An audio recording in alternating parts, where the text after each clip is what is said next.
I told them that we would start the presentations at 11:15.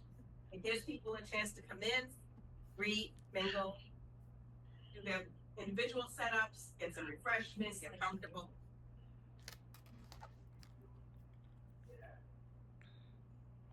Okay, are we hearing audio? Is there anybody out there that can confirm that they are hearing our audio?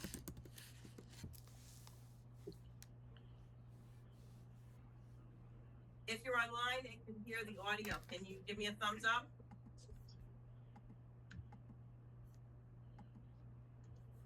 If the audio is not going through. I think we have to be sure. I can hear you. Janine, I can hear you. Great, thank Can you you. hear me? Yes, I can hear you.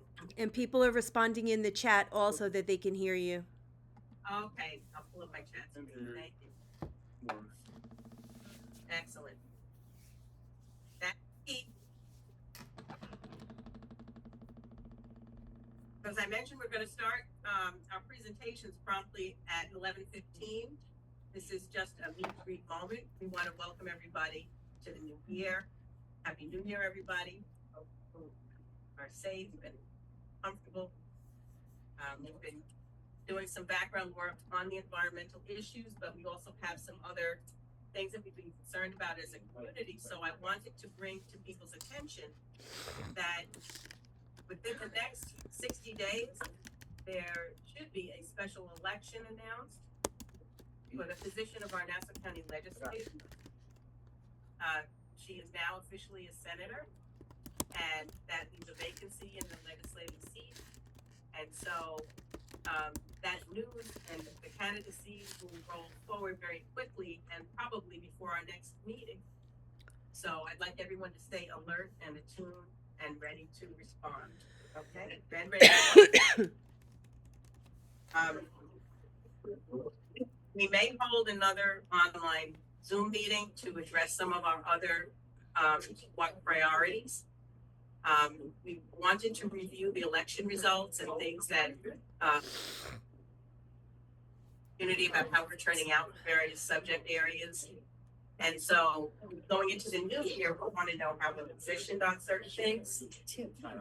So we'll keep you posted on that as well.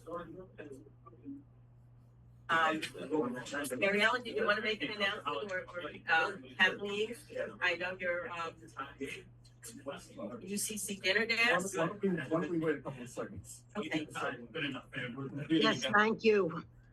The dinner dance is scheduled and will take place on January 31st, the last Friday of January. It is the 40th annual dinner dance, and we are honoring Senator Kevin Thomas, Assemblywoman Taylor Darling, ex-chief John Skelly, Director Mara Marin from the library, and her assistant director, Tisha Kendrick Samuels, and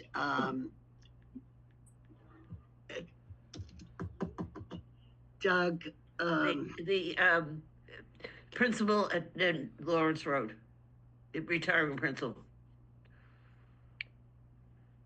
right, I don't have the paperwork in front of me. It's Mary Ellen. It's the principal who Yes. just retired from Lawrence Road. What's Hodge, his name? is that his name? Hodge. Principal Hodge, Dexter Hodge. Oh, right. I'm so sorry. Yes. Okay. Well, that's a nice lineup. So I'm sure, Yes, people are excited. group definitely worthy of appreciation for the work that they've done over the years.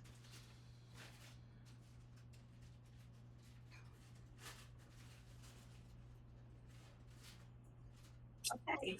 I think that's very quickly. We have about 5 minutes. You want to go around the room? Just within the room? Okay. I'm Janine Maynard. I help co-facilitate. And I guess we'll introduce our speakers last as we move into that. Okay.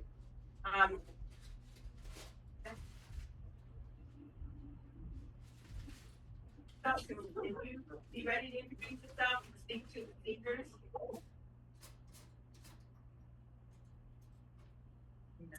Yeah, well, if you're here.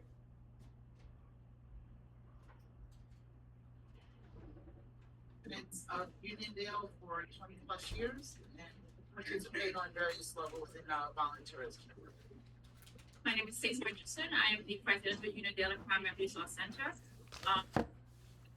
Been a resident of Uniondale for the last 25 years, it was 26.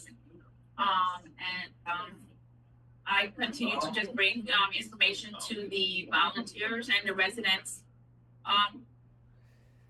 Between. And you want the rest of the first, and then we'll go back up. The volume. President, you. So iffy. I think it's, yeah, which is. So if you didn't hear, that's Joan Kennard, and a community advocate, longstanding. Maria. Alvin, oh, Ross. Can't move it. Oh, it can hear you. It can hear you. You can hear me. Hi, my name is Alvin McDaniel, and I've been 11 years now, and I'm the newest trustee of the Vineyard. Thank you. So you're our host. Thanks so much. Yes, thank you very much. One, it was the plus years president, and then GUAAC, after the land, so after the then other office, yeah, president, chair of the fund, go back. Thank you. Hi, Chris Jacobs, Uniondale resident, graduate from Uniondale High School, Uniondale school system, and active. Mark isn't a community member that sponsored the organizations why absolutely also even though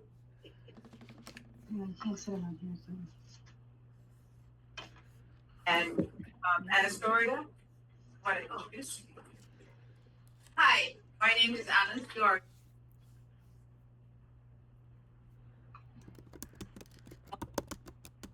Community Life Trust and a former member of Uniondale. I just live on the outskirts of Uniondale. she lives in the greater Uniondale area. That's good.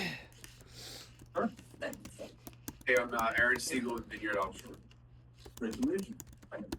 You can tell everybody. Joe Gibson, I'm the co-facilitator with you. So we're about to get started. We have various people online. If you're looking at your screen, you have introductions or you can see their names. That are online. We have 2 minutes to go, so we will ask you to introduce yourselves if you have a question later on. That's okay. Yes. Let's make sure we're accurate and we're on our schedule. So today's presentation. Sorry. Today's presentation. You can tell we're a well-oiled machine. Absolutely. That's absolutely true. This presentation is long in the making. We've brought in people who we believe can bring us a lot of information. I look at this as energizing our community, and we're now getting the fact behind the energizing of our community. These have been discussions that have been discussed in discussions that have happened in various forums. We thought it was important to be able to bring as much information to you as possible about this. We've done it in 3 sessions. This is our third session. We might go back again, but on an ongoing basis. But this is the last of our 3 parts that we thought we could bring you the most recent information. The ground rules for today are as follows. We're going to go through a series of presentations. They will be done without the benefit of interruption. So we're going to ask that as the presentation goes, if you have a question, you may either chat or wait and save for a question and answer period later on.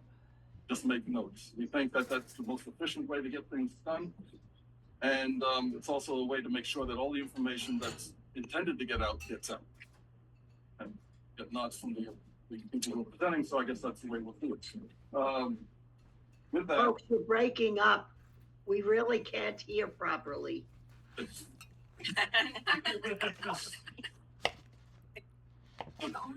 This mic is on. Yeah, but he's tall. But you might want to try to. Did you hear the other people? Just me? Am I the problem? No, everybody, That's you were fine. a little bit better, Okay. but All right, how about, Kathleen? Kathleen, can you hear us pretty well?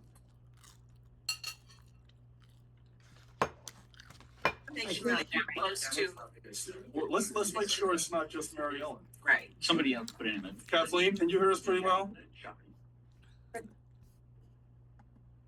Christina said that it's bad. I can hear you, but it is choppy. Okay. Let's try and do. Okay, did you call me, Paul? It's Kathleen. I did. Can you hear me Yes. pretty well? Okay, is this, we just made an adjustment. Is that better for Mary Ellen? it's a little bit better. It's still kind of hard. We made this, we did all this A/B tech yesterday. Yeah, the first people who, introduced themselves, I really could not understand what they said. Okay, that's good feedback. Let's try it again. Chris Jacobs, did you just do a mic test? Testing, 1, 2, 3, testing. Better, Better? Is that better? better. Is it good? These are all the same. This was low. It was, Oh, that was low? this was low. She said that was low. This was low. Okay. So I just turned it up. Right. How about now? Is that better, Mary Ellen? Marvin, I did you- think, I think a little bit better, yes. Check. Mic check. we want it to be at 100%. How's that, Mary Ellen? I Did think you- I think it's close to 100%. It's close. All right, We're so going. try to use your teacher voices and we'll move forward. Okay, our first speaker for today is Adrienne Esposito from the Citizens Campaign for the Environment.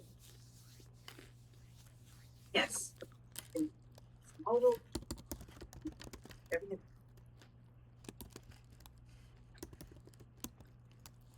Okay, so I'm gonna stand over here. Recording in progress. Okay, can everyone hear me okay? All right, I'm using my teacher voice as suggested. Okay, we have several more people walking in, so maybe we'll just let them come on in and get seated. And also we need, oh, you have the screen sharing, perfect, thank you to the tech support here. Thank you, Christina Kramer, for your, ridiculous comments. Okay, let's talk about climate change and let's talk about transitioning to offshore wind. And true, Adrienne is a lobbyist. I lobby, imagine that, to change laws. We've been doing it for 40 years, 40, longer than some of you have been alive. We are registered lobbying as required by New York State law. When you work to pass legislation as we have, we've passed about 30 bills in the state of New York to protect public health and our environment. Right now, we're focused on the issue of climate change and how that climate change, no, we're not funded by construction companies.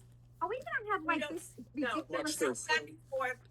ridiculous We're going to monitor. bullshit? Okay, Okay, wait. all right, We're going to state the rules that require us to not name call, they shouldn't name call. not escalate tension in the way that we respond to one another. So that we're going to really keep a very civil Absolutely. discussion, So let's talk about climate change. and we're gonna hold all comments and questions to either consolidate them with our moderator. They'll be at the end. So if you have something to say, make a note, jot it down. I think you're gonna go. Repeat it, okay? Okay, so here's the bottom line. In New York State, we're really working hard to transition from fossil fuels to renewable energy. And one of the goals in order to do that is to obviously close down fossil fuel power plants, which we have many of on Long Island, more than you actually might be aware of, and to replace them with clean, safe, renewable energy supplies. And know that we get our power from 4 main power plants: Barrett, Port Jeff, Northport, and Caithness. They're spread all across Long Island, but a lot of people don't know we also have poles that come to Long Island. One from New Jersey that comes under the ocean and comes up in Hempstead in the Jones Beach area there, and that's a 660 megawatt cable. From Connecticut called the Cross Sound cable, that's 330 megawatts. So we just want you to know that currently the very most majority of our energy comes from fossil fuels on island and also some of it off island as well. Next slide, please.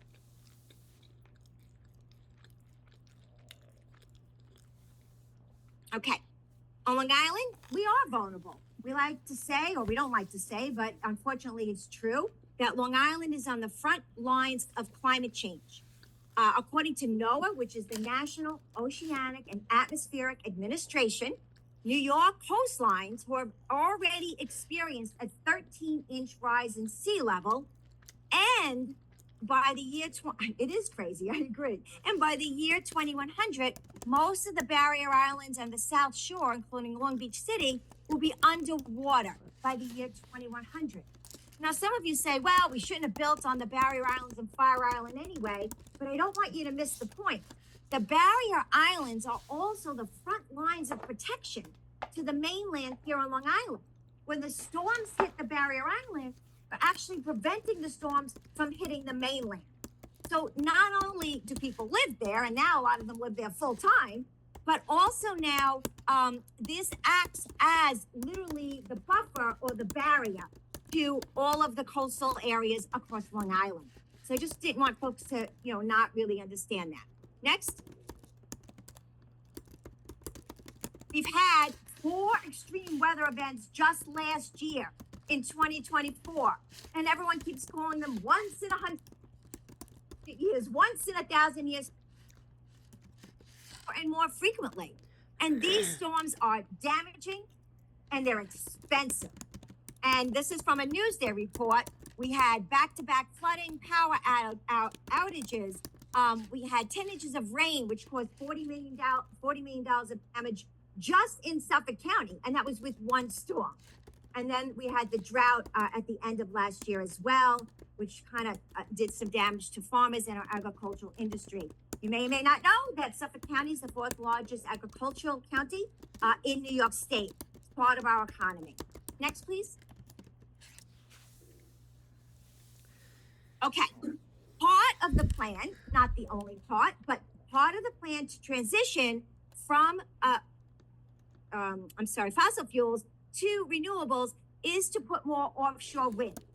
The state has established a goal of 9,000 megawatts. And you might be like, I don't know what that means. What that means is about 6 million homes to be provided electricity from offshore wind. That's what that means. For Long Island, New York City. So that goal is for both of those areas.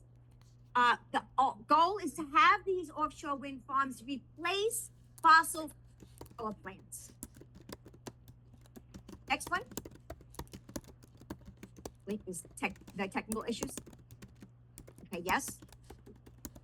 Okay, next slide.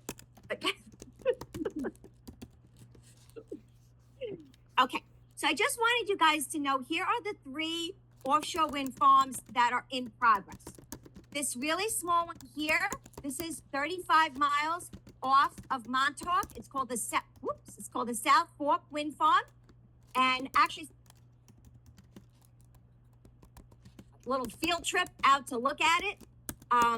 It's up and running. It's not just an idea, it's up and running. It's powering approximately 70,000 homes right now on the South Fork of Long Island. It's, as I said, 35 miles offshore, and the cable goes into East Hampton. So it has a cable connection to East Hampton, and that was completed last year. Next slide. Okay. Oh, wait, I'm sorry. Can you go back to the other one? I'm so sorry. Okay. And then we have in addition to South Fork, which is the yellow box, we have the blue box, which is called Sunrise Wind Farm. Sunrise Wind Farm is currently under construction, and that is a much, much larger one. The South Fork is considered a small wind farm. The Sunrise Wind Farm is going to have it's about 50 miles off of Montauk, and it's going to have a cable connection that, as you can see from that blue dotted line, that goes all the way to Brookhaven Town. So it's going to come up in Smiths Point Park, which is an ocean park. It's a county-owned beach area, and then in Floyd Parkway to Holtzville. And that's a much bigger one. It'll power about 500,000 to 600,000 homes. So it's going to be quite large. And then the third one is right here, the all the way to the west here. That is called Empire Wind 1. And that is from a company called Equinor. And they have, see that cable dotted line? That's a dotted line that goes up the Gowanus Canal and will be connecting to. It's also another very large wind farm, about 600,000 homes it will power in the New York City area, obviously Brooklyn. So let me go to the next slide now. Again. Oh, a disclaimer. Yes. While they're both under construction, neither of them has offshore construction happening yet. It's solely onshore. So right. When I say in the works, they're in the regulatory process, but they haven't started the offshore construction. Okay. They fucking disabled as I the said, chat. yeah, just for clarity, so you can see it on the chart. South Fork is 35 miles off of Montauk, connects to East Hampton. Empire Wind 1, off of the Rockaways, it'll connect to what's called the South Brooklyn Marine Terminal. And Sunrise is 30 miles off of Montauk and connects to Holbrook. Holbrook. I said Holtzville earlier. Sorry about that, but I think it's Holbrook. And well, I know Holbrook and Holtzville are right next to each other. So some of us who even live there, because I live in that town, interchange the words. Anyway, Sunrise is expected to be operational by next year, and Empire Wind 1 is expected to be operational by 2027. Next slide. I think that might be it. Yep, that was it. So bottom line is, one of the main goals of doing this, or the goal, is to also close down the polluting fossil fuel power plants that we currently have. Which many of them, like Barrett, still use an open loop cooling system, which means they're killing a lot of fish and fish larvae, shellfish larvae, and even juvenile fish because of that open loop cooling system.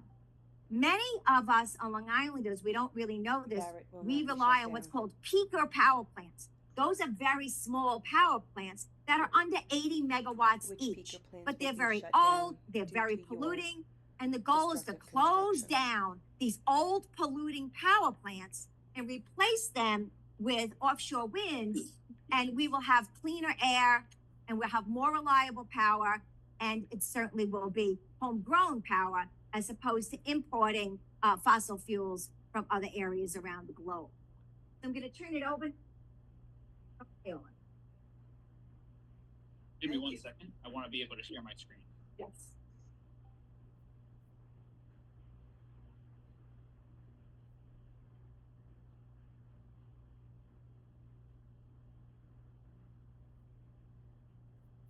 Everyone see my screen? Yes.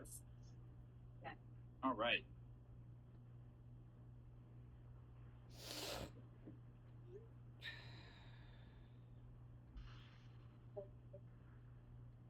Thank you, though. He's gonna multitask. I'll multitask. So, excuse me if. Introduce yourself fully. Yep. Excuse me if I do a few ums and stuff. I actually found out as I was walking in here that my nephew and his wife gave birth to their son this morning. Son or daughter, I think it was morning. So that was a big deal. So my mind's a little bit in another place, but thank you for hosting me today. My name is Nick Guariglia. I'm the outreach manager for NYOA, or New York Offshore Wind Alliance. What is New York Offshore Wind Alliance? Basically, we're a project of a nonprofit called ACE New York, or Alliance for Clean Energy. We are an organization, a membership organization that has not only environmental NGOs, but also industry developers. And we have supporters in the environmental justice organization and, community, as well as labor as some of our supporters. We promote the responsible development of offshore wind in New York, right? A lot of people ask, what is offshore wind, right? They are only Adrienne usually responsible go to over their this, so I was shareholders. very surprised. Well, I don't want to steal your thunder. What is offshore wind? A lot of people don't know, right? I speak to my family members. They're like, that the concept of it is so like foreign to the US, right? So offshore wind is basically the creation of energy through wind turbines out in the ocean. It's a great technology that's being used all around. The creation of wind. Many of you might say, why offshore wind for New York? Well, there's three really, really big points that I want to cover. I'll cover a few others, but three really big points. In 2019, then Governor Cuomo announced that he is instituting regulations to close peaker plants, right? You're not going to retrofit them. You're not rebuilding them. These are aging facilities that are terribly inefficient at this point in their life, and they are set to be closed in the near future. The downstate region, 90% of our energy right now, Long Island, New York, even a little bit of Westchester, relies on fossil fuels. We need to replace that energy production. Offshore wind happens to be one of the best ways to do it, and I'll get into that. The second point I want to make, 2019, New York State passed the Climate Leadership and Community Protection Act, which is the New York CLCPA. What does that do?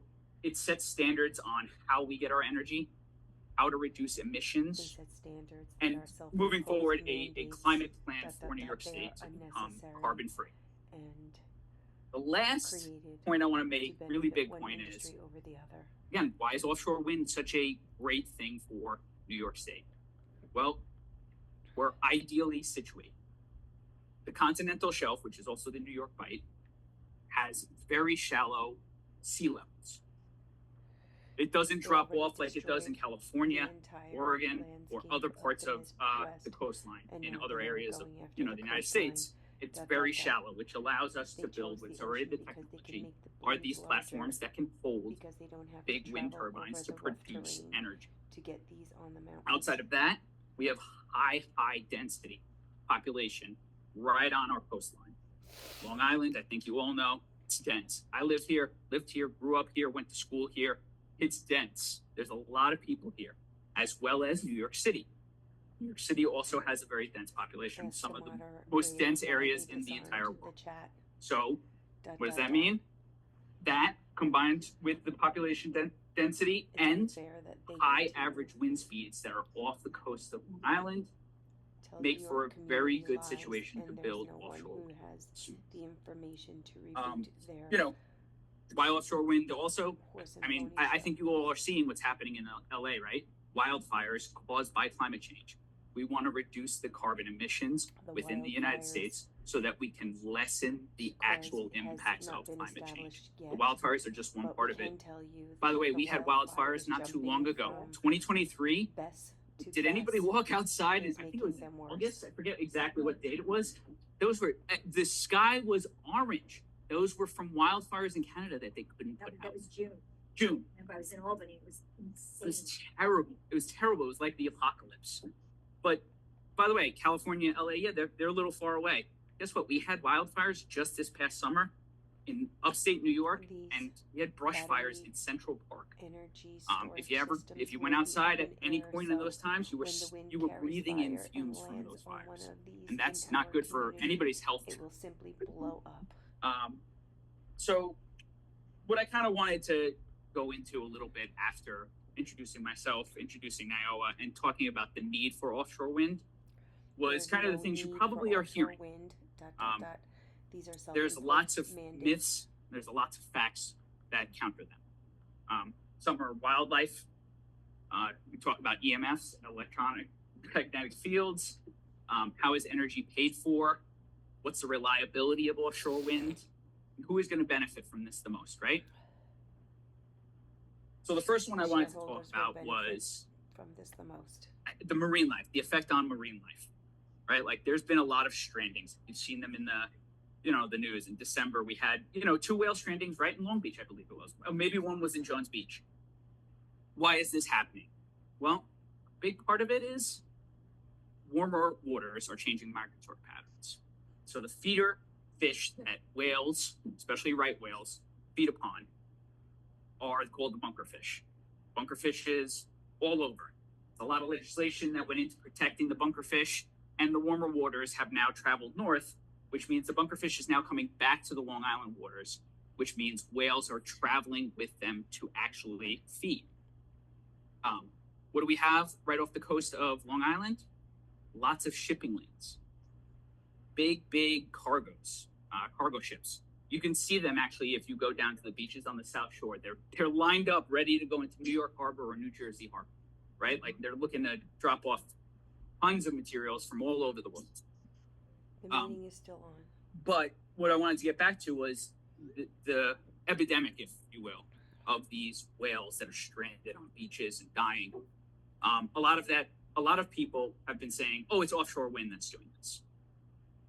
Doesn't make any sense to me. Every single scientist that has ever done a necropsy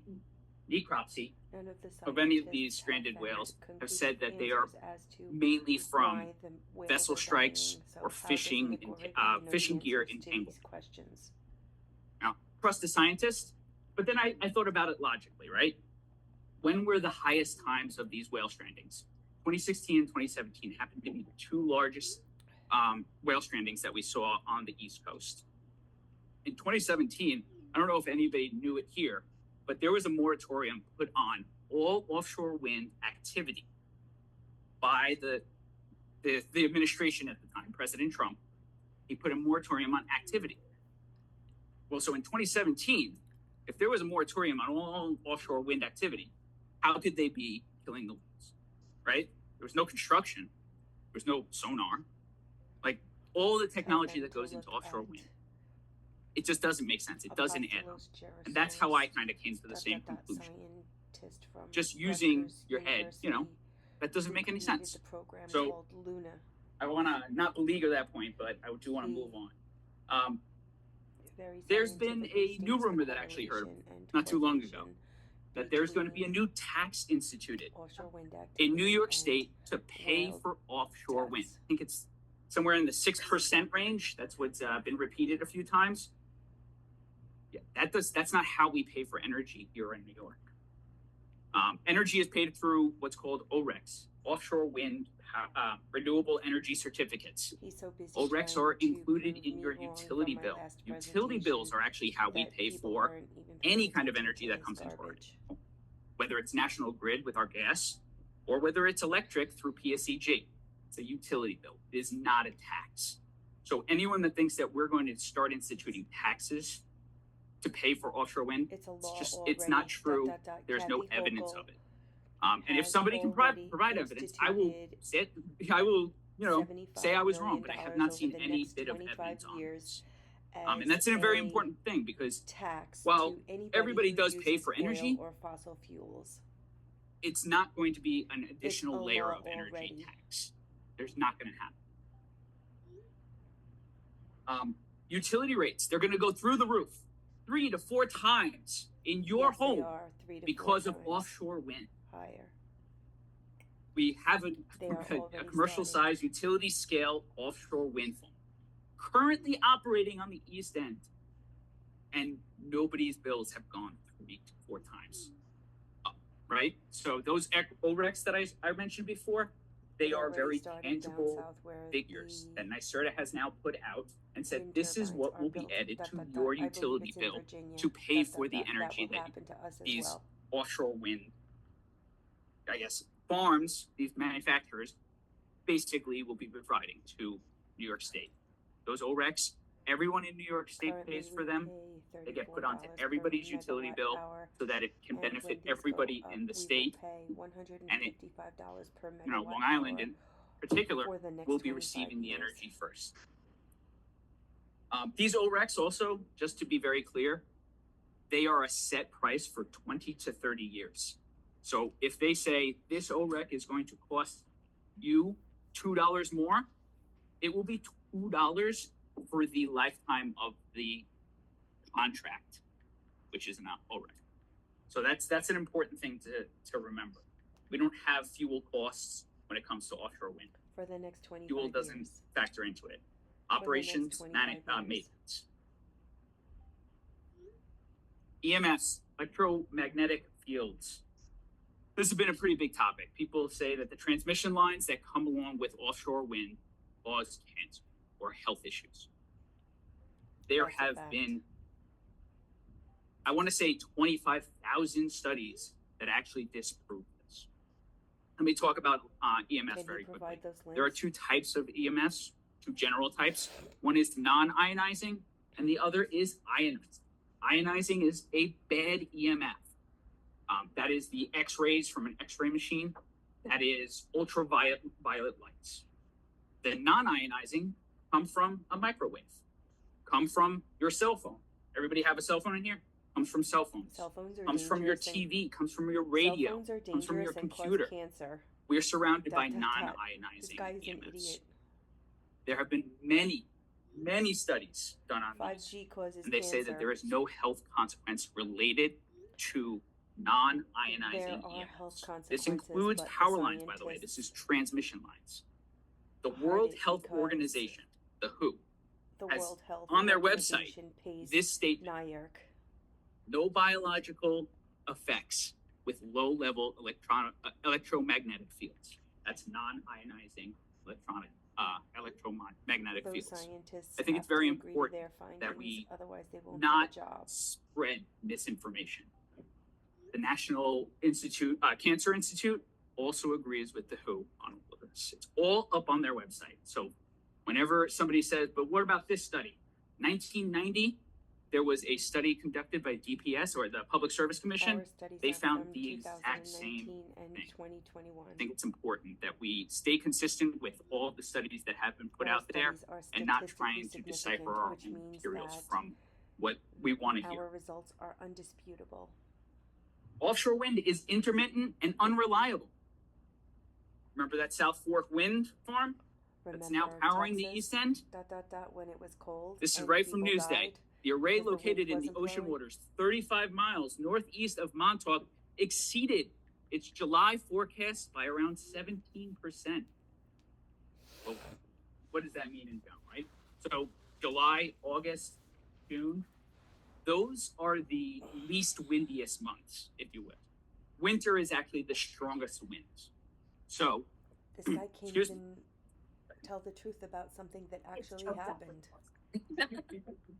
So, when we're Germany talking has a word about for it. It's when called reliability Dunkelflaut. for offshore wind, it's now being proven in New York State that it's a reliable source of energy. And in the winter, it will become more reliable because the winds off the coast They are are actually striking strong. up coal plants and burning wood at this moment. Offshore wind will not even benefit the downstate Long Island region. It's absolutely not. Offshore wind will be hooking into Long Island and New York City as a generator of power for this downstate region. Long Island and One of the South things Upstate. about any energy generation, whether it's nuclear, whether it's fossil fuel, you want that We have enough generation energy to be here. close to the population that you're going to be serving. That is Long If Island not and New going York upstate, for this then why situation. would Most we of upstate cross New the York Long is Island already run Sound and by bring it to the Bronx? renewable generation, a lot of hydro. So that's important to know that Long Island is going to benefit from this because we're going to get away from fossil fuels. We're We going are to never get getting away from from fossil you know, fuels. Bad bad environmental policies, and it and it's is going to benefit contained everyone within here, their own including environmental jobs and impact economic statements. growth and investments.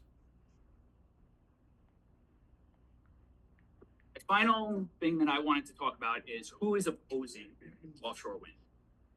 I came into this business, energy in general, in February The last year, residents are and I had been opposing struggling with the it. want to protect and conserve You know, finding the real the source, right to where this is all nature coming and from. our Why are environments, people spreading as well as our information? Where are they getting safety the and information health. from? How are they spreading it? What funds are they using? Well, I didn't know it at the time, but somebody clued it in that in December of 2023, Brown University actually came out with a report about where offshore wind anti-offshore wind organizations are getting funded, where they're getting their information, and how they're all connected. How they, basically have created these organizations to do it, and why. Our money is resident funded. A lot of it goes back to no fossil companies fuel at all. interests. A lot of it goes back to the Koch brothers. I don't know if anybody knows who they are. David Koch, billionaire. He funds a lot of conservative think tanks, a lot of really bad interest groups that spread misinformation. And he's been doing it for years, many years. Well, that's where it all comes from. If you guys ever want to link to this study, I think it's important that you look through it. It's like 10 pages or so, but it maps it out very clearly where a lot of these organizations are getting their information, how they're funneling it through these organizations. It's usually a few layers, but you can see and track it through those layers because all of these organizations register as nonprofits. Nonprofits, when they meet a certain threshold of money, they have to reveal where they get it. So I think that's a very important part of how this is all going down. All of those myths that I brought up, they're all generated by these interest groups. Oh yeah, I mean, they're all climate change denying interest groups, right? Like that's an important part of this. The Heartland Institute, if you ever look into the Heartland Institute, all they are is a conservative think tank that denies climate. Wait, can I just chime in? And the Heartland Institute is the same institute that cigarette smoke is good for you.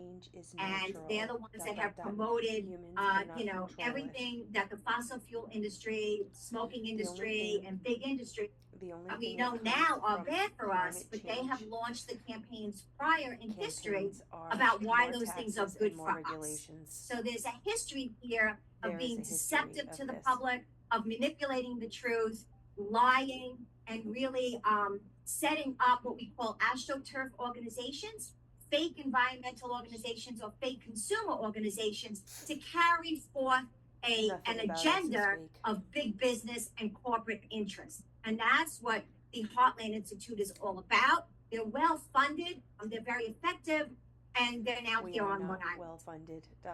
We are yes, poor as hell and since this was a December of 2023 report, it doesn't actually list any of the new organizations that have formed since then.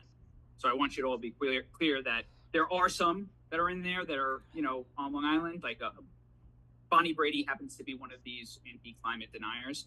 Well, her organization is actually affiliated and associated and recognized in this report, but not all of them are because the report is now a year old. Bonnie Brady's organization is a fishing I want to industry. say thank you. I know that there's going to be a Q&A portion, but I'm going to hand it over to Andre. This Nick is a cop. They shut off the chat, so I can't write in there. Just to make sure. Because they don't like when I combat them. He just lied. This little prick just lied 1,000 times. Oh, no, yeah. It's not fair that he gets to present. Thank you.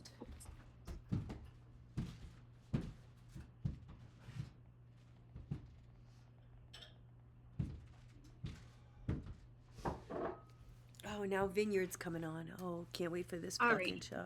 Good morning, everybody. If you can't hear me, just raise your hand, or I don't know online how they're doing that. Thank you for having me and for being here on a snowy, cold Saturday morning. I appreciate your time very much, and I appreciate you welcoming me here again. So I'm going to talk about a specific project that is currently still in the proposal stage for NYSERDA, the New York State Energy Research Development Authority. It's fine. All right. So I am Andrew Bonilla. I am Senior Manager of External Affairs for Vineyard Offshore. Marvin, can you go to the next slide, please? So Vineyard Offshore is a U.S.-based company. We are funded by a pension investment fund called CIP, Copenhagen Infrastructure Partners. We have an entire corporate structure based in the U.S. We are headquartered in Boston, And we recently opened an office right here in Uniondale, right down the street at RXR Plaza. I have Erin with me on my team, and then we have a few other New York team members who are constantly out here for support. We have one project under construction, Vineyard Wind 1. It is an 804 megawatt project for the state of Massachusetts. And then we have three other what we call lease areas. So little pieces of ocean that we have long-term leases with the federal government, with BOEM, the Bureau of Ocean Energy Management, which is an agency under the Department of Interior, right? So we call this a process of being under development. So as soon as you get that lease, any process that starts all of the regulatory efforts and kind of design and all that stuff, we call that being in the development phase, right? It could be as simple as trying to figure out the wind values of that area and doing surveying and just trying to figure out what technology you're going to use, doing the federal permitting process. All that is called the development phase. Okay, so we have three of those. We have one called 522, which is all the way out east where Adrienne said South Fork and Sunrise are. We have 562, which is off the coast of Humboldt County, California, Northern California. And we have 544, which we're going to talk about today. Next, please. So this is some of our exec team and then some of our New York team. I just wanted to be able to give you some faces to kind of look at when people are around. Most of these people kind of come to our events and we have them and we have office hours just to make sure that you have the right resources and kind of can tap into all the information we have. Next.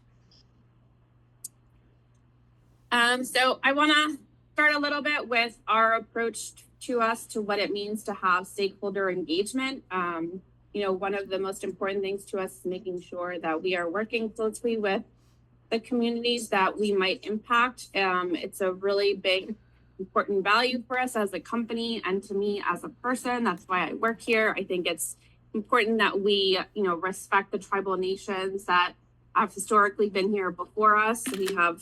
Can't control the past, but we can control how we work with them and make sure that we incorporate them into all our efforts. We identify any and all stakeholders, communicate as early as we can. On here, I have shared a flyer and I will share with you, Janine and Paul, so you can share it to your membership. We're going to start having some office hours again now that our office is fully set up, so that if anybody has questions, you can kind of just anytime and ask. So we're going to start this Monday in 2 days from today, 5 to 7 p.m. And then we're going to keep going on a weekly basis for about a month. And then days are working, the times are working, or how we can adjust. Outside of that, right? So next slide, please. So this is a more specific map of our 544 project right here. 544 is just a reference to the number that BOEM gives when they are leasing out seabed. They have two different codes, OCS-A, which is for when they're in the Atlantic Ocean, OCS-P when it's in the Pacific. So our Humboldt County lease is OCS-P 0562. This one is A 0544 because it's in the Atlantic. We are at the closest point. We are 24 miles to Long Island, and we have proposed a project to NYSERDA. We submitted a proposal in two parts in last December and October for a 1,350 megawatt offshore wind farm. What does that mean? I know that the numbers kind of sound crazy. It's kind of Excelsior scale of energy means. And I know that there's also confusion because we all use a little bit of different formulas depending on where we're interconnecting to, right? If you're interconnecting into New York City, where you have a much denser area and homes are in the closer range, you could do more. When you're out here in Nassau, you're kind of like in that middle range. Then when you're in Suffolk, where things are a little bit more spread out, you're in East Hampton, where every home is 2 miles away from each other, it's a different calculation. So I just want you to keep that in mind because people are like, oh, how come you all have different numbers? There's a lot of different math and mapping that goes into understanding that. So 1,350 megawatts, about 700,000 homes. It's the equivalent of reducing 1.2 million metric tons of CO2 per year, which is a big deal, right? If we're talking about climate change and just what we are doing to address that, removing that per year for the lifetime of a project, which could be 20, 30, 40 years, that's a lot, right? That's a lot of CO2 that we put out there that we're now preventing from going out there. It's the same, which is equivalent of taking 260,000 cars off the road, right? So if that CO2 emission number doesn't make sense, it's like taking 260,000 cars off the road. And for an island that has 3 million people, 10% of our cars, kind of pretty good number, right? And not that you're actually taking the cars off, but it's like taking all that contamination of that amount of cars that would be producing. And we know that Long Islanders and people in Queens, Bronx, we have suffered a lot from the effects of all that pollution, of having really densely populated with a lot of cars and trucks and 3 airports in one small area, right? So being able to reduce some of that is really impactful, not just from a greater climate change perspective, but for the health of the people who live here, right? Less asthma rates, less emergency, less urgent care runs because less death. Yes. So that's also a really important factor of being able to mitigate some of the pollution that's happening. She is told the her impact thing on already, our and health and the they health said of that children they said that our and future our generations. organizations are funded by the Koch brothers. Just some small tidbits of what this proposal would include.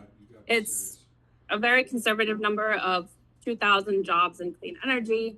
And I say conservative because our Vineyard Wind project so far has had about 3,200 jobs, and around 1,500 of them have been union jobs. So about over 50% of them union jobs. This project would result in $6 billion in direct, indirect, and induced benefits for New York. What does that mean, right? So that means that it's not what the construction and kind of what the project is paying for, but if have somebody working on that project and that person is making really good family sustaining wages, and that person gets to spend money in Long Island and gets to buy a home here and gets to create other economic benefits that we're not tracking per se, but are a result of those investments. 2.6 billion in direct economic benefits. That's what we can track, right? Helping, we're going to be here, so we're going to be buying things from the local cafe, getting stuff from the local dry cleaner to supply the boats, and having some large scale caterer who knows how to prepare meals for vessels, because we already have a large vessel industry here. So people are prepared for that.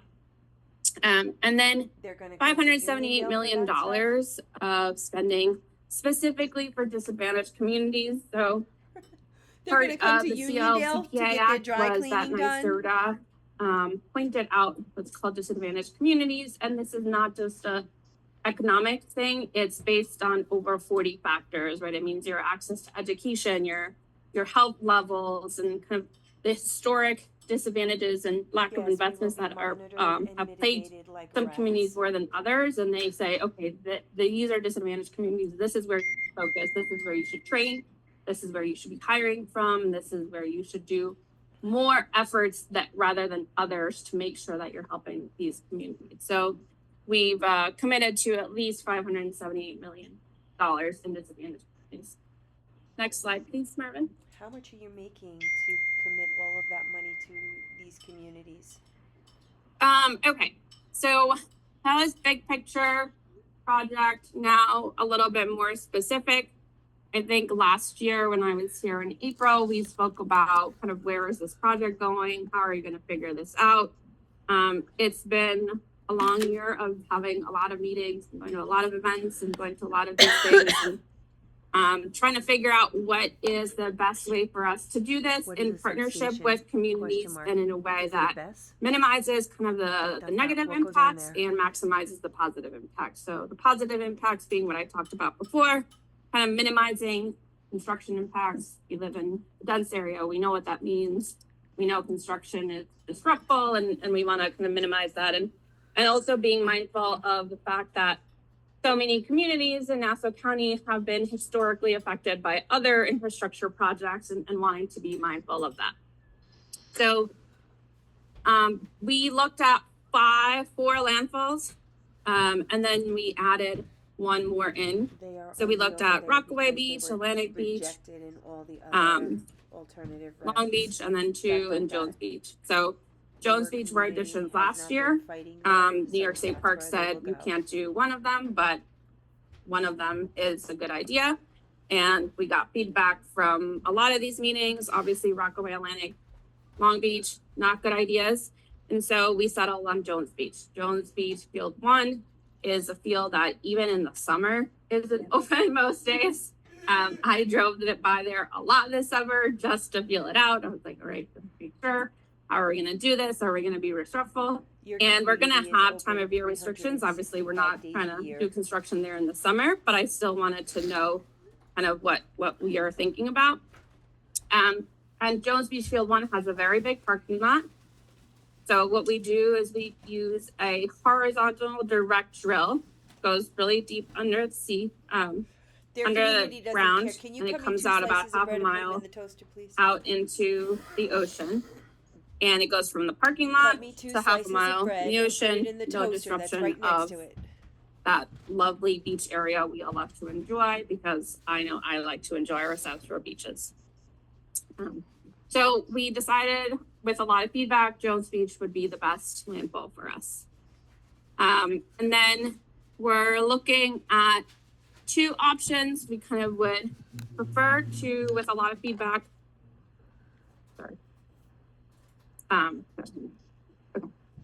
take the Meadowbrook Parkway all the way up. We are looking to, what we do, it's called a point of interconnection. We have a position at the Uniondale substation, now called the Stewart Ave Uniondale Hub. LIPA recently changed the name to acknowledge all the years of bad naming situations. They did shift it one more time. Oh, they changed it again? 4HG. Oh, okay. That's even easier. That's great. Yeah. You just happens to have a sign right here. Of course. So our goal is to try to go all the way up to Meadowbrook and just get off at Stewart Ave, right into that substation, minimize disruption to communities. We know that going through all these communities is very tight, very dense, small roads. So that's what we're trying to explore in the permitting phase right now. And next slide, please, Marvin. We could. So timeline, like I said, we've been in the permitting and development since 2022. 2022 is when we got our lease from BOEM. We are now in the development phase, meaning doing all the surveying, onshore, offshore, trying to see what the roads are like, trying to see what working with communities is like, trying to see which substations can actually handle that power. We have some pretty outdated infrastructure on the island. Part of being a community that's been around for so long is that we got that infrastructure a long time ago, and then we haven't really invested in upgrading it. So we need a lot of that. And that requires us to do it in a thoughtfully, well-planned way and try to figure out how you do it, how you upgrade electrical infrastructure at a substation to make sure that you're doing it right. How do you inject all this generation from offshore wind to make sure that it's going correctly and that people can use it? So we're in that stage. Also, the development stage is proposing to NYSERDA and waiting to hear back. And also in that stage is doing all our federal permitting process. That's about a 3.5 to 4 year process that started started in the middle of 2022, and it'll probably end middle of 2027, so a 5-year process. I lied. It's a long process. They talk to this community like they're a bunch of Everything children, and they from shut down analyzing the endangered species, marine life, the impacts of your offshore wind construction. Empire Wind came to a design grid with fishermen and They said ocean users for their projects, and we are mirroring that grid. In an ideal world, you place turbines in the ocean in a scattered method so that you can capture the wind from different directions. Because we do have a lot of marine users and recreational fishermen, we are using a 0.68 nautical mile grid. That is the same grid that Equinor is using. And out east for the other ones, because there is a little bit more use, those will be on a 1 mile nautical grid. So all that is part of this permitting and development timeline, making sure that we're working with everybody and anybody who has input so that we could do this as responsibly as possible. And then construction, depending on when we get a contract and kind of how our permitting goes, would start sometime in 2027, 2028, go through 2031. And then depending on our contract, also with NYSERDA, there's an operations and maintenance period where you just make sure everything's running smoothly for 20, 25, 30 years. I got butter here. Just bring it to put it on a dish. I'm being retired. But hopefully hanging out on the South Shore Beach because it's gonna be still there. And then the wind farms hopefully also have the ability to still be functional for some time after contract, which is. And next slide, please. Is that it? I think that might be What it. is their decommissioning plan? That's just all right, so that's it. Are they I able appreciate to your sell their time, and interests I'll be when here the for subsidies die. Thank you. Do you want us to use this for questions, or do you want to put it back over there? Oh, that's amplifying here, so don't worry about it. Hold on.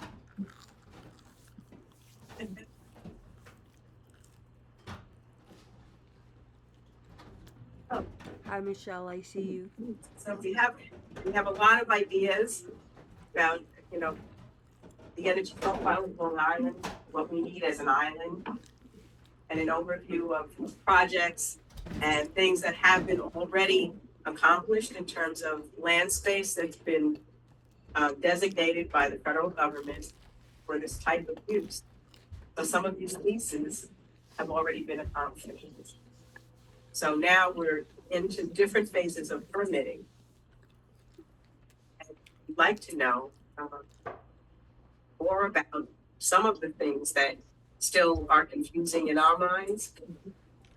I know that originally there was a lot of confusion about whether or not turbines would be here, located here. And meaning in Uniondale, the big Onshore? wind. Oh, no. And so we're not talking about onshore farms.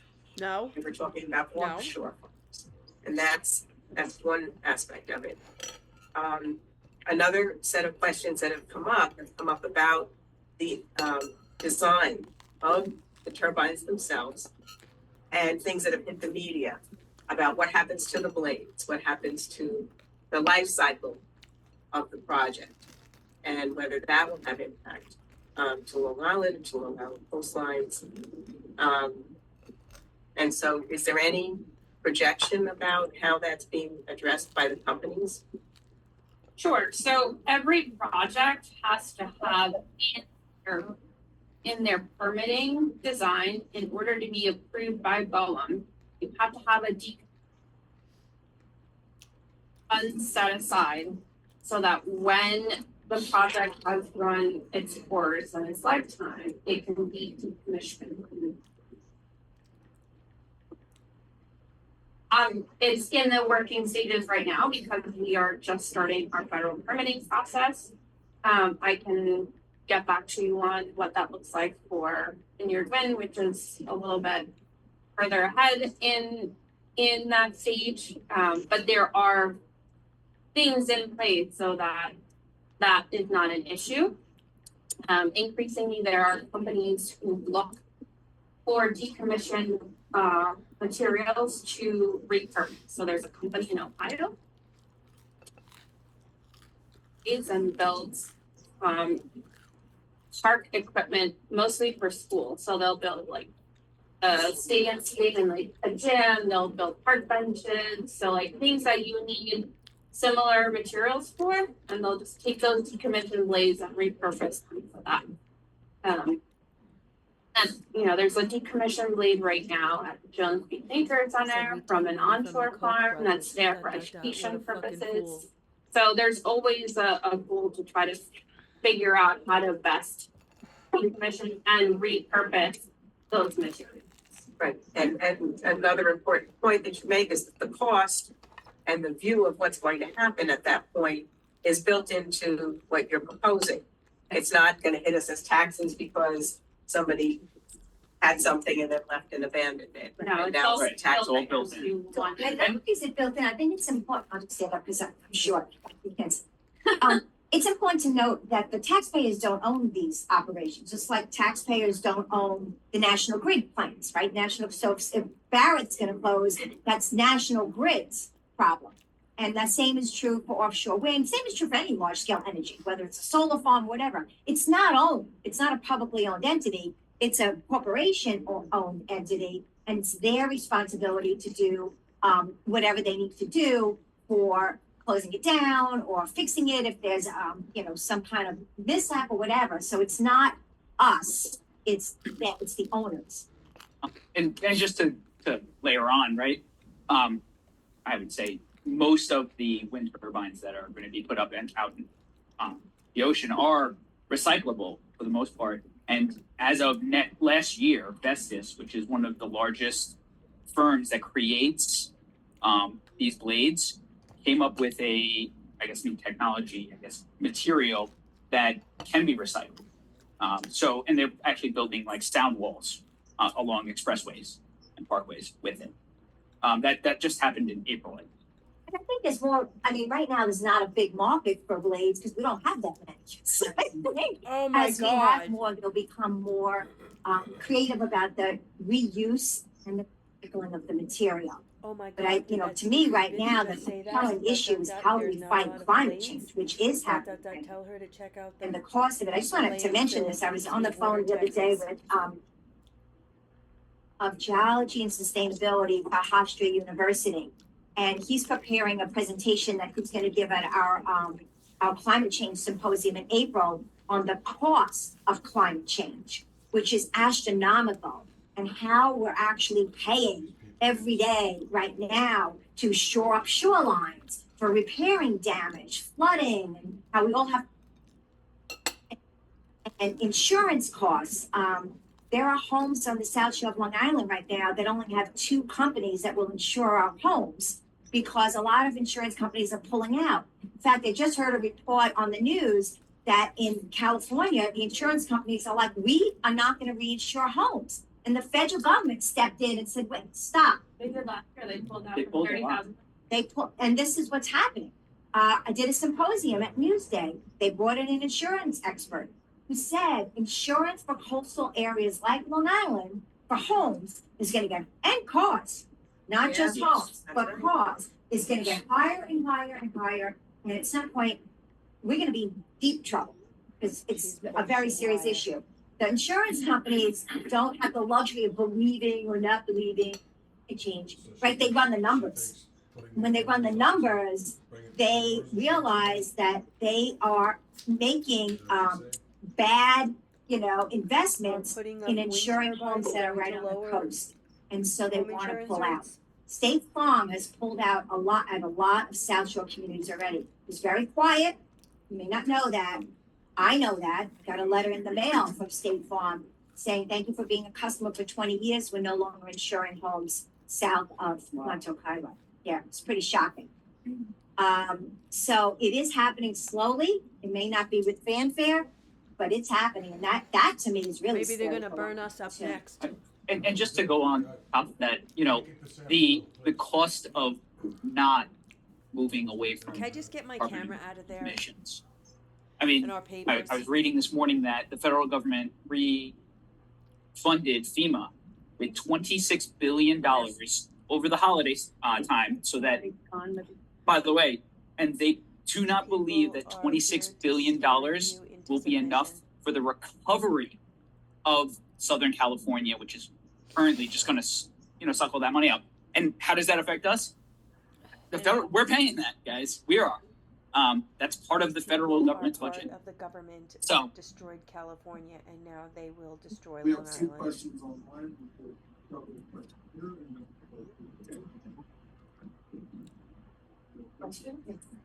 Please introduce yourself. Hi, Michelle Leo. I have a Vineyard. With regard to the Vineyard 1 catastrophe charge that washed up along shore, which caused businesses to close, has the Yeah, but all of a sudden the sound doesn't work. turbine, and what are we doing, because that's a lot of PFAS, which is forever chemical we're concerned about in our ocean. I don't believe that there's PFAS in those. We're still working with Bessie. From the very beginning, there is what's called an incident response system for everything like this. We are the first utility project in the country. Is the first utility scale, so it's a little bit different. And we're still working through some of that with Bessie. The beach on Nantucket was closed for 1 day, which is an important note of clarification. So there is a misunderstanding out there that the beaches were closed for weeks. The beach was closed for a single day. Vineyard on both islands and other places where there were reports of debris washing up for over 3 months, and we still have a hotline set up for cases where someone might find something. At some point, we ended up collecting more trash that was unrelated, then connected to the debris of the blade. But like with anything new that happens, you have to work as closely together with the communities and government as possible to try to make sure that the best you can do is prevent it from happening again. I'm not sure if you'll raise one to analyze the turbine debris. And yes, while the majority of the blade is not blade tip is a certain PFAS, which is basically Teflon. So there is an element. I'm not sure where. It's done by Vineyard. So I'm happy to look into it. Okay. When you said, just for clarity, Sure. the blade goes into the ocean. What did it explode like Challenger, or did it just kind of drop off? Appreciate the reference. So it just It's like this banana. It's went like this, kind of ripped. A little bit of that floated around and broke off and went to some places, but it just tore off and fell. And so it wasn't like an explosion. The weight of them is a lot. Mm-hmm. So it had a crack and then it broke and fell. This was a GE blade, General Electric, and they have since, my understanding is, and Andrew can comment, have looked at a stress fracture and a structural failure. It was a problem, so they have to fix it. Yeah, I'll turn to one person. Go ahead. Behind you. Is it related or? Well, we're gonna go one person, one, and then we're gonna come back here, all right? Call in, user number 1, your hand was up first.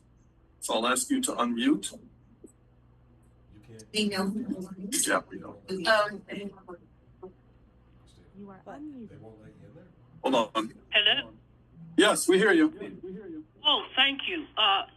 Brief comment in regards to the presentation. There were moments of silence during the presentation, and the quality of sound very, very bad. I tried to call or raise my hand to let you know, but unfortunately, they were speaking. So many of your speakers, some of what they said was heard and some of what they said was not.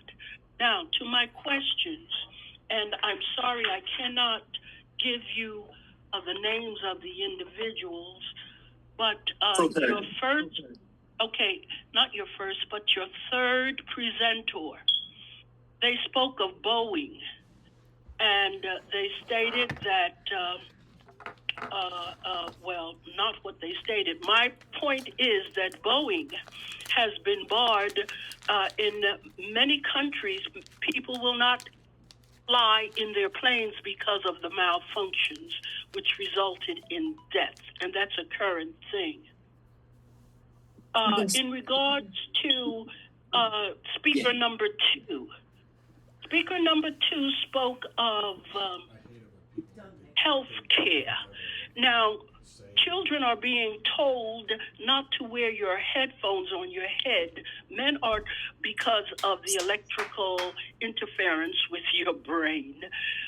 Men are asked not to wear your cell phones when they were wearing cell phones, but down by your hip, reproductive, problems.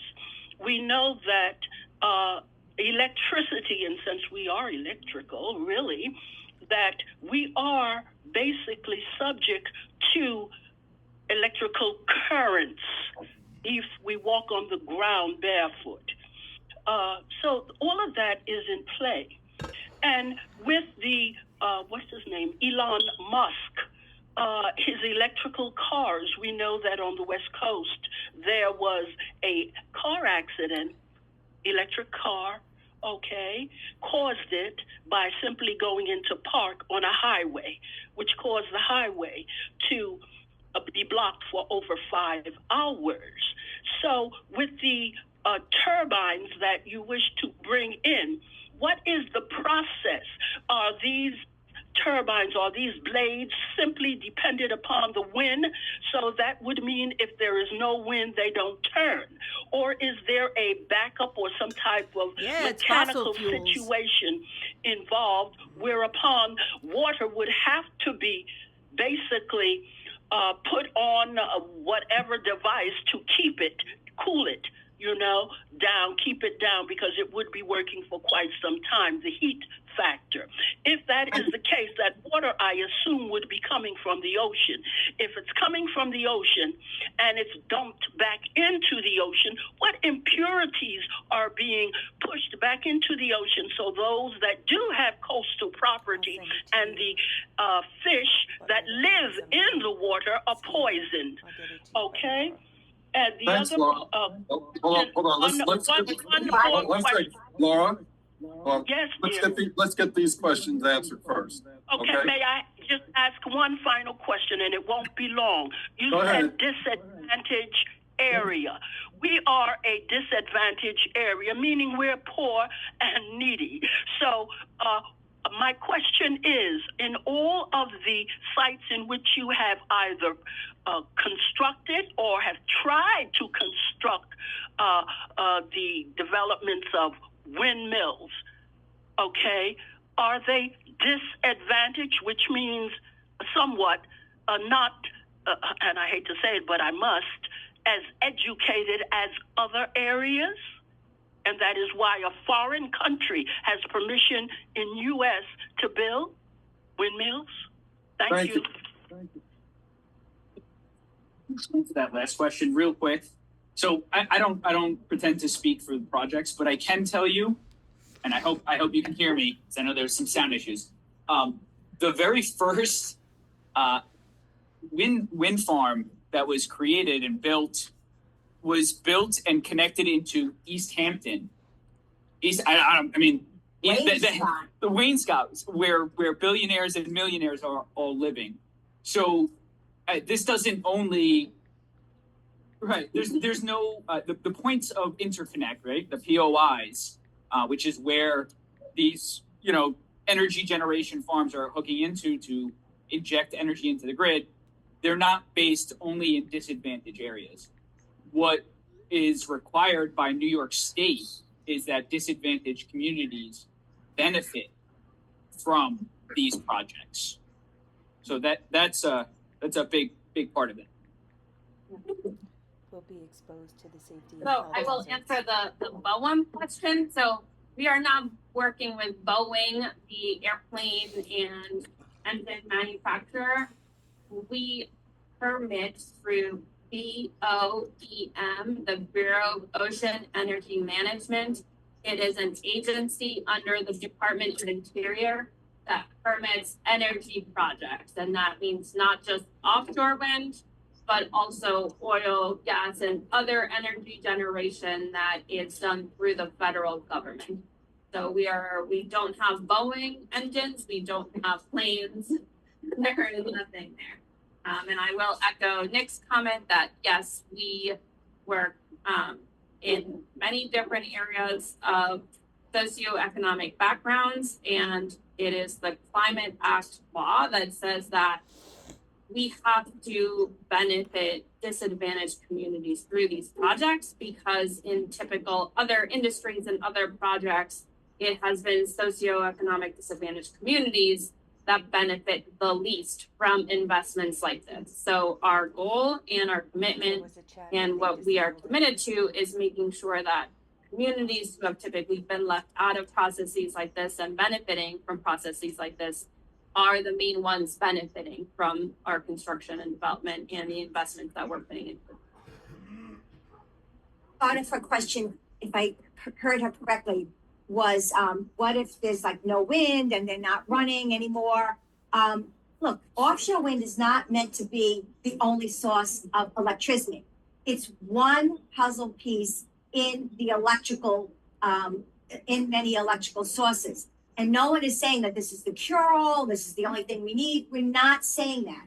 We're saying offshore wind is one source of electric generation. And we have placed them in areas where there are studies. And in order to make these things turn and be economic and produce enough electricity, that's why offshore wind is effective. And it can, offshore wind has enough wind power, but sometimes they might be still, they might not run. That's correct. And that's why we need other sources of power as well. So these are meant to be part of the solution, not the solution to our energy mix here in America. And I also want to say offshore wind might be new to America, but it's not new. Europe has over 30,000 megawatts. I see the woman shaking her head in the back. 30,000 megawatts of offshore wind. China, not known for their environmental policies, okay? They have over 30,000 megawatts of on-land and offshore wind. And so America has, is just catching up, or not even catching up, but we have a symbolic amount. So this is an energy source that is just beginning in America, but it's not beginning. Denmark generates 21% of all its electricity from wind power, offshore wind power. So just want to put that out there as a practical component. Thank you. Yeah, I have a follow-up question for Nick, please. Well, I think she was waiting. Oh, go ahead. I'm sorry.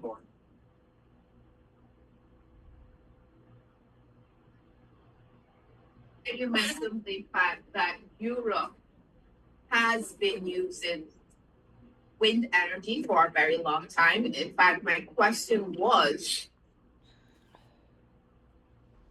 into the manufacturers that are there in Europe, because they've had such a long history of using wind energy to generate electricity. I know that their wind vein or the manufacturing process of that is advanced, probably more advanced than here in the US. So my question was, have you guys, I know you're in the preliminary process, but have on off looking at getting, even this just to start, some of their equipment until at that level or on par. So that's actually what we do, because unfortunately the US is pretty far behind on offshore wind. We don't have manufacturing for offshore wind at this scale. Part of the confluence of world factors that have happened over the last few years are that because Russia invaded Ukraine, the entire global energy market changed, right? So it's not just that we want to transition to renewable energy and things are happening, right? There are a lot of different things on a global scale that affect all of us because we live in an international world. Like we have us, but there are 200 other countries and we trade with a lot of people, and our energy is reliant upon not just us, but oil from South America, oil from the Middle East, gas, and pricing of commodities that is controlled by a lot of factors. Russia invading Ukraine meant that the gas that a lot of Europe was getting from Russia got sanctioned. So all these European countries that were doing a slow transition off of gas and had a lower mix of renewables, all of a sudden had no gas because they sanctioned Russia, and now had to bump up their demand for renewable energy production very quickly. So us over here across an entire ocean, we're in negotiations with manufacturers of suppliers for offshore wind. And now all of a sudden these suppliers are looking and they don't have just our demand for wind turbines, but they have additional European demand for offshore wind because Europe still needs to have the energy that they were getting from the gas, but they need to get it in another way. And from a manufacturer perspective, am I gonna ship to the guys that are 10 miles down the road, or am I gonna ship to the people that are across the ocean? And so we are impacted by these things.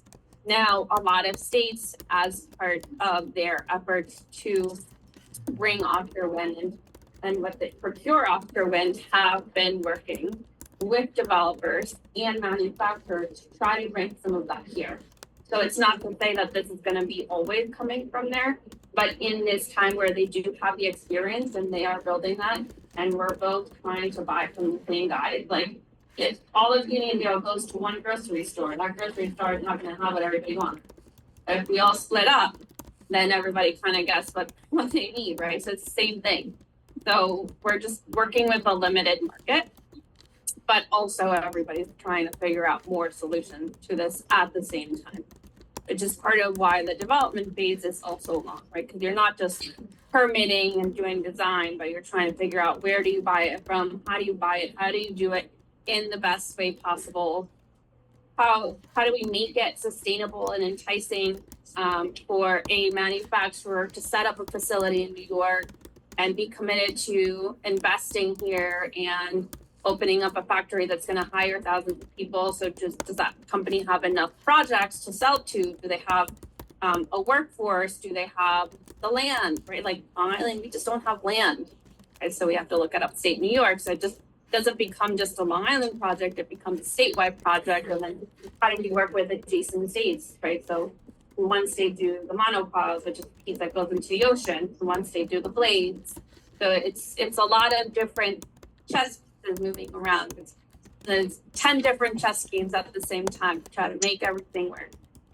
And those manufacturers that already exist, right? Like there's manufacturers all over the United States. Those factories, if you will, aren't equipped to handle the scope and size of these projects also, right? These pieces are big.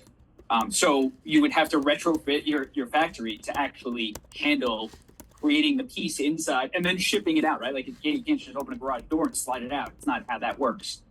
So not only do they need to, the supply chain needs to catch up in the United States, but they also, everyone that does do this kind of work, they need to retrofit their manufacturer, their factories. But it's a great opportunity. Oh, yeah. Right? Like we have the opportunity to invest a lot in not just in the states that are doing offshore wind, but otherwise, right? Like Louisiana has some major shipbuilders and they built a ship for the installation and construction of Orsted projects. That's a big deal, right? Like Louisiana, you're not building offshore wind farms, but you're building these multi-million-dollar ships that need to be built in order to install and construct these offshore wind farms. And that's investments in other states that may not benefit directly from the energy, but are benefiting from the need to an investment.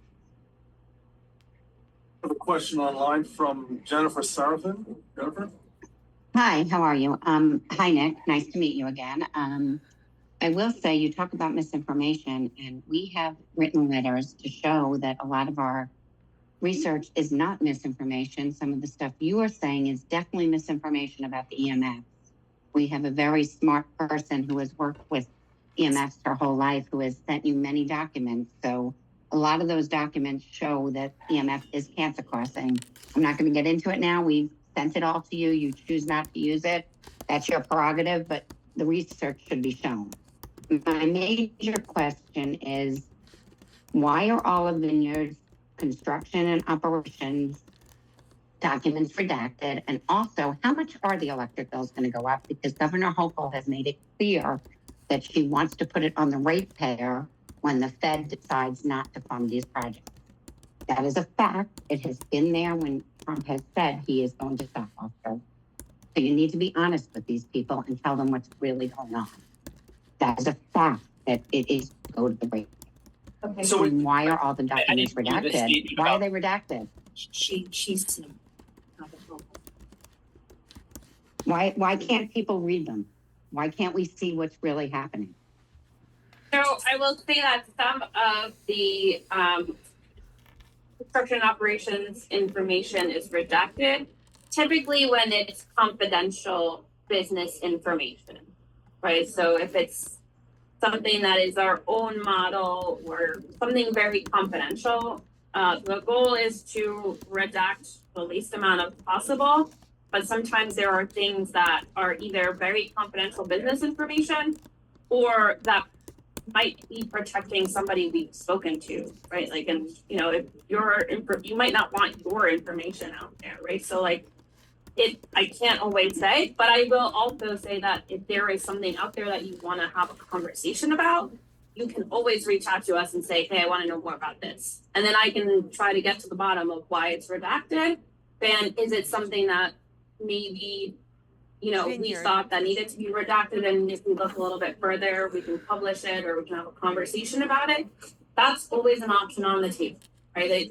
It might be out there because on a 8 billion person around the globe having access to something, maybe it doesn't make sense, but if we want to have a conversation about it, we're open to it.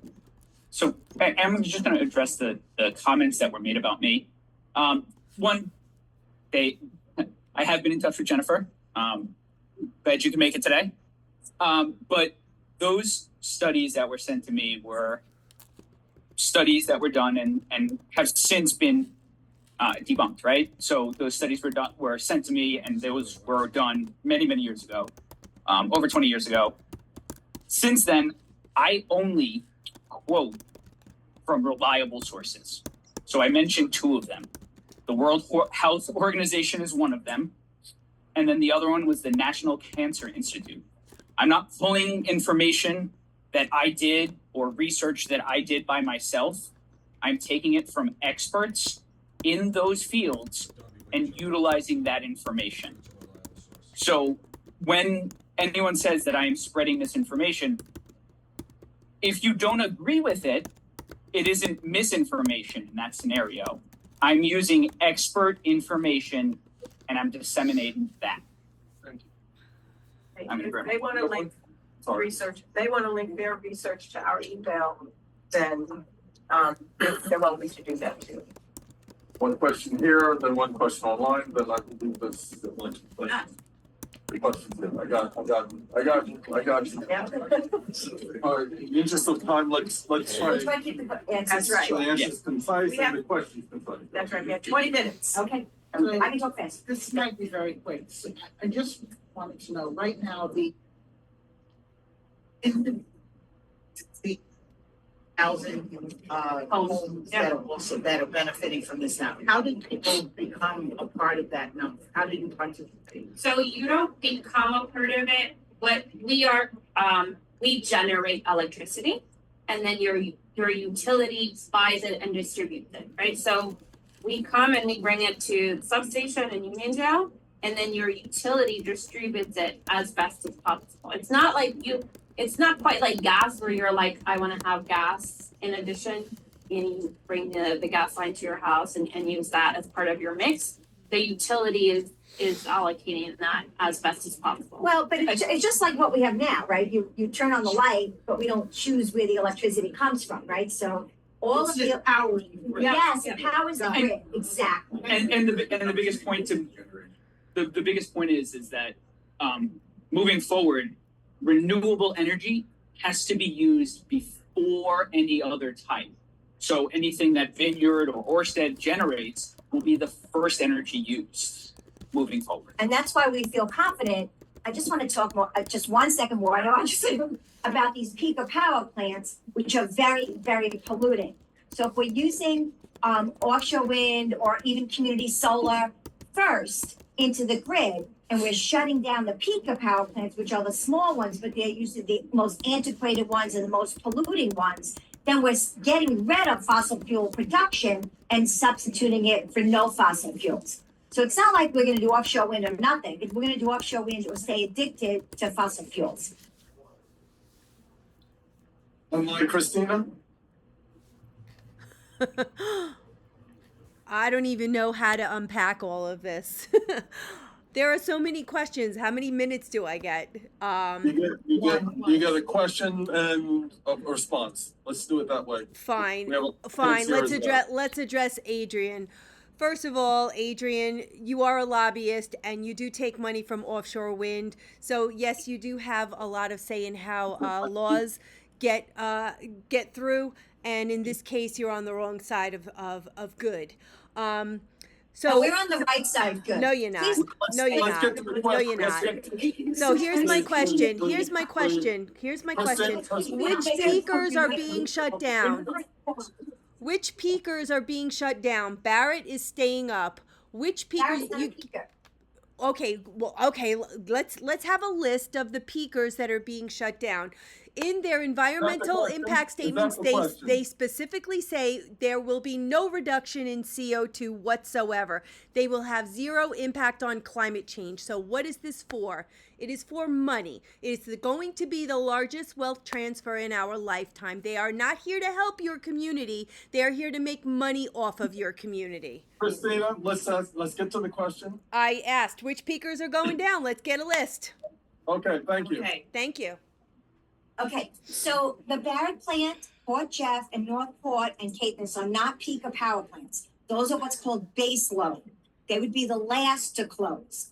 And on that list, Port Jeff, out of those four, would be the first of the base load. There is about 120 peaker power plants, which we can get a list of, and we can send them to Janine or you guys. And those peaker plants are owned by different entities. Some are National Grid, and then we'd have to figure out which one's going to close first. They actually might do it by age as part of the discussion, but there's a lot of them across Long Island and New York City. Peaker plants. Thank you. Thank you. Okay, so look for that update. Thank you. Hi, good morning. I just had a question. My name is Stacy Richardson, and I am voting. A lot of questions that I had, but my main focus is the cost to the Uniondale community. And 6% does not translate to normal dollars for the community resident. You're comparing percentages to cost per kilowatt. So my question to you is, what is our current cost right now per kilowatt? And is this 6% capped? When you get your loans, would it be capped at the 6% that you were speaking? So this, I'm sorry, I think I mentioned the 6% because I was debunking the word that was out there. I had heard that there is no 6% tax increase. That doesn't exist. That's not a thing. That's exactly what you're saying. How did it translate to kilowatt? Because you said that there would be a cost to the residents of Uniondale when you tap into the substation. So my question is, what is our additional cost? What are we paying now? And what do you see? Because you're doing a report, you're doing a survey, you're in the developmental process now. So I would like to know what would be the average cost for households when you do bring it in and tap into a substation? And is it tied to interest rates when you collect? No, so I just want to get an idea. Sure. Listen, we have presented a proposal to NYSERDA, and we are still waiting to hear back. So until we have a contract and the state says this is the price per kilowatt hour that New York State ratepayers are going to pay for that energy, I don't have a price for you. So when that contract is set, I can come back to you with that price.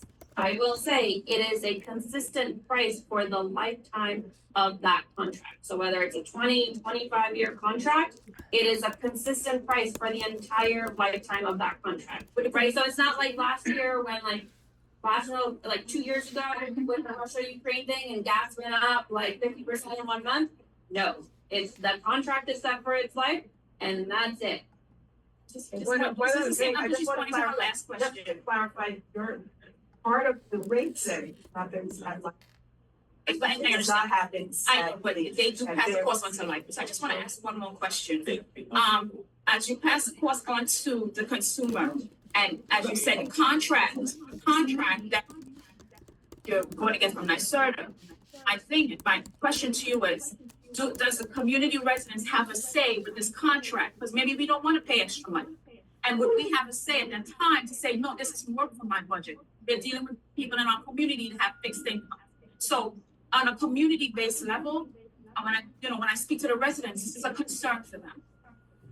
So when I was talking about the OREX, which is the contract and how New York State pays for electric that's put onto the grid by developers, the OREC price is paid by everybody in the state, and it's spread out, which makes it a very low price.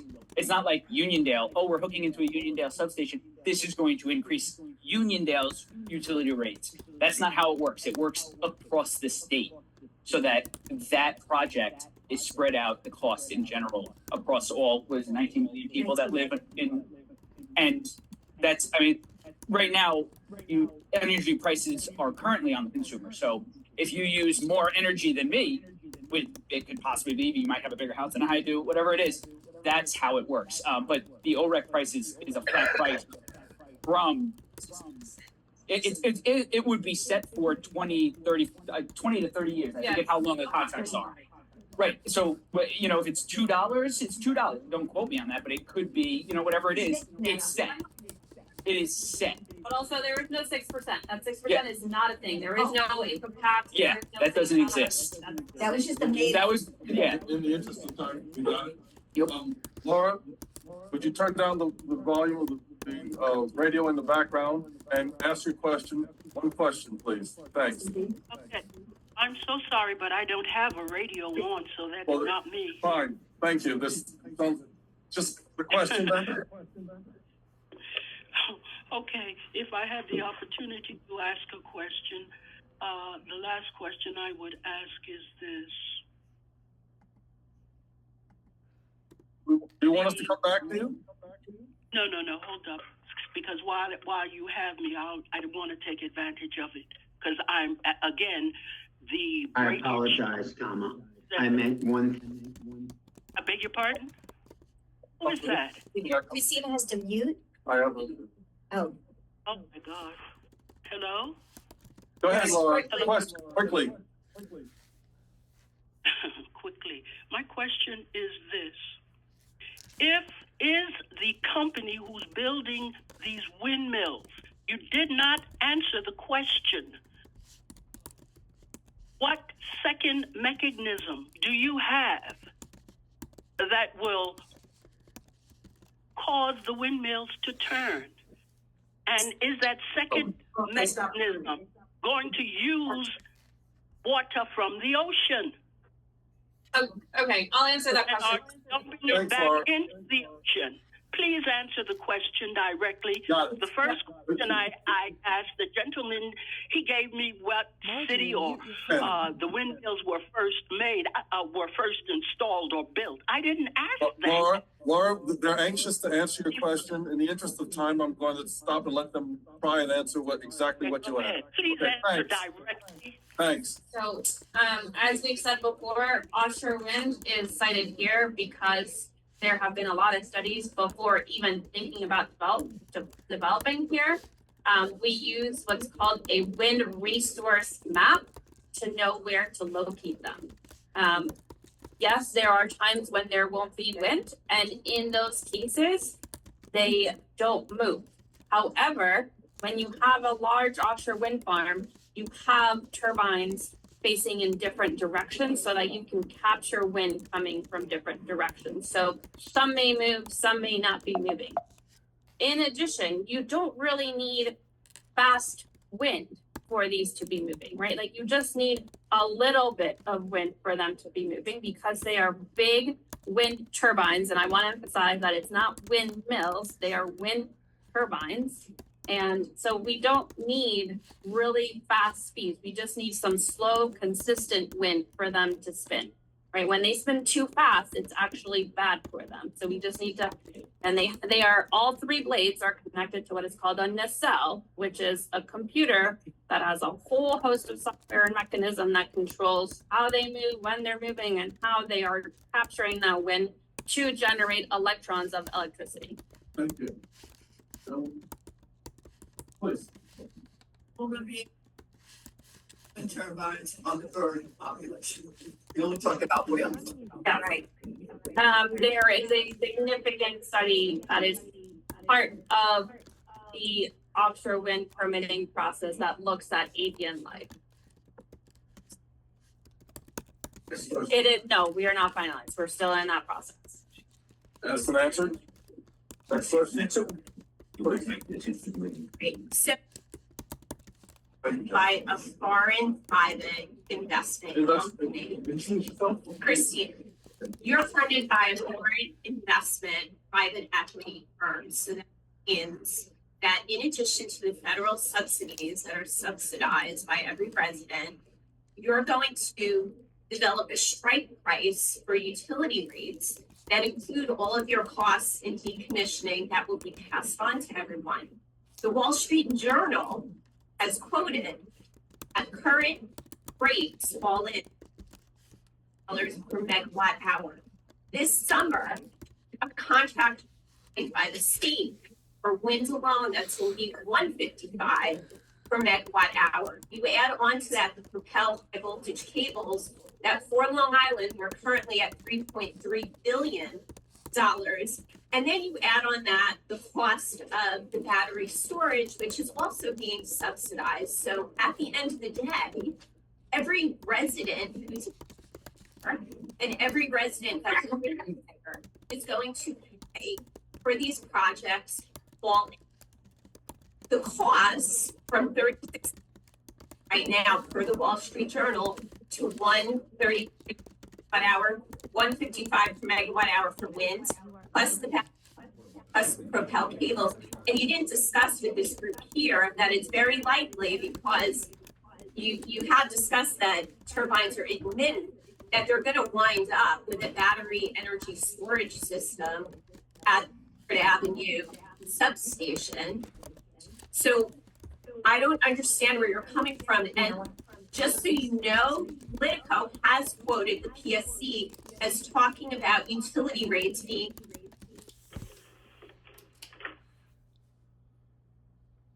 so, but I think that 6% refers to how much of our income we pay to the utility, not to say that there will be a 6% New York State income tax. No, it's saying an income tax. PSC is Well, that's fine. saying So, but I will utility just rates will be 6%. by that. Others have said 6% tax, we clarify that, not saying you, but others. So in respect to a few of your other comments, yes, Copenhagen Infrastructure Partners is based in Copenhagen.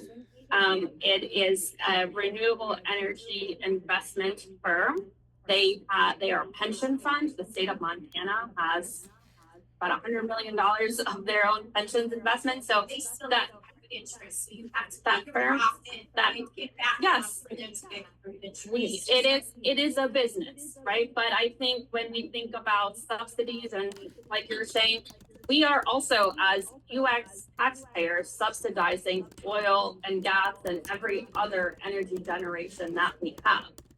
So how are we allocating that is a thought that we need to have, right? When we are paying $3.25 or $2.99 regular, why is that?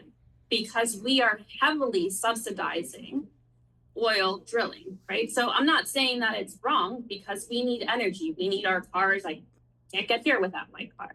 But it's how are we going to move forward as a region and as a country and as a state in our energy generation, and how do we create options that give us some American energy generation that is not relied upon geopolitical and commodity We're prices. still not answering the question where we're talking about the increase in costs for $36 all in megawatt hour now. We're talking $155 for winds plus 3 and for just the Propel project on Long Island, plus battery storage, and you haven't even addressed the fact that this community is probably going to wind up with a battery and a substation. We have not proposed battery storage. And I don't know where you got, where did you get that from? Did you hear that from some company or? Well, it's common knowledge when you go to all of these forums that they talk Common knowledge? about battery energy storage systems being needed to store energy at the substations for when the wind Most and of the the solar battery is storages are intermittent. not being proposed with substations on. So I think that's an assumption, and I don't know if it's right or wrong, and I'm not saying it is, but I'm saying that's an assumption. I don't think it's common knowledge. So there will not be a battery energy storage system at Uniontown? I don't know, and what I'm saying is no one's, No. first off, I just want everyone to be clear, this project is simply a proposal. No one had, we don't even know if it's gonna be accepted yet by NYSERDA. And as part of that, no one has proposed any ancillary substructures to a proposal. Just doesn't work that way. You're way ahead of us. Thank you. So, yeah, we We do. one last question, we have 2 I'm sorry, minutes. no, We've been very patient, let's go. Yes. Thank you. Okay, thank you. Come on. Yes, yes, okay, two quick points I want to touch on. Clarification on how you guys are affect the Spanish communities. I know that the state department running the conservation and which is, I believe your project might have very minimal.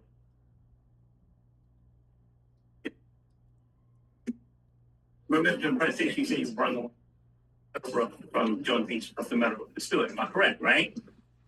But that put it going right through the Hempstead Preserve, which is one of our last bit of greenland, so I'm interested in seeing, and like Ms. Jones talked about the birds, and the birds. There's not, marine life there, so my question is, would your recommendation be a different route? Because perhaps the middle road going to that something, putting it right through the heart of the Hempstead Preserve. 2 questions. So part of that is, this is like we've been saying, a proposal. And we need to analyze all the impacts of that. And that's what we're working through right now. It might be that you are correct and that we have to look for an alternate option. How we impact disadvantaged communities is we are building in those communities, and we would like to invest in those communities by doing workforce development, local content development, doing these sort of things so that we can make sure that people are This getting woman ready from for it. Vineyard We've been in Uniondale keeps High her School back at least to half a everyone and dozen doesn't times look at talking anyone. to the kids about career options, about the general industry, because you can't work in a field you don't even know about. I've been in this field for about 3 years, and I had no idea about energy. Thank you, because like you said, it got choked up, I just get choked on my bed coffee. James? Jacob, president for 30 years. I just want to send an invitation. I can't speak for GUAAC, but I would love for you to at least do 2 more, 3 more of these things, because you have a lot of people, like this young lady here, people passionate, others that have a lot of questions about storage, about how many Winfield, 70,000 watts for 3 million county residents. And in an hour's time, and I thank you for coming, don't get me wrong, thank you for coming. But you have a lot of other stakeholders. There's a lot of misinformation, disinformation, And sometimes nothing against you personally. But there's a lot of gray area that's not being communicated from both your company to us, like put all the cards on the table. That just means to my personal opinion. And one quick point, the thing about China, the reason that's happening in China, they have killed small and they had no choice because they used to be think of Los Angeles before 1960 and do it for the whole nation that's addicted to oil. That's why you have the big thing here. In America, like you said, and I'm listen, whatever you do for it look good. But you have major lobbyists here, everybody's pocket in line, so the shareholders here that when depending on the zip code, you get certain services either as a primo or as a law. That's your mission of thought. Thanks for letting me speak, but please do come back a couple more times. I'm happy to come back whenever. I cannot speak to battery storage because that's not what I do. That's fine, and I think that you have to find who does that. Like, we don't propose battery storage projects. I don't work in battery storage, so I can't say that that's me and that I will come back to speak for that. I am happy to come back and speak about Oxford anytime. One more question. It's 1 o'clock. Wrapping up. One more question. You have another question? That's cool. Can I ask a question? When the turbines are being run, right, they're evidently producing a lot of heat. How are they being cooled? I don't know the answer to that.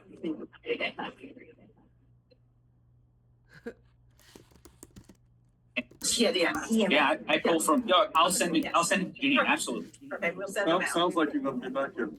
Yeah. She doesn't know Thank you for how to having be me. cool. You've done a wonderful job in helping us know more about what we want to share. And thank you so much.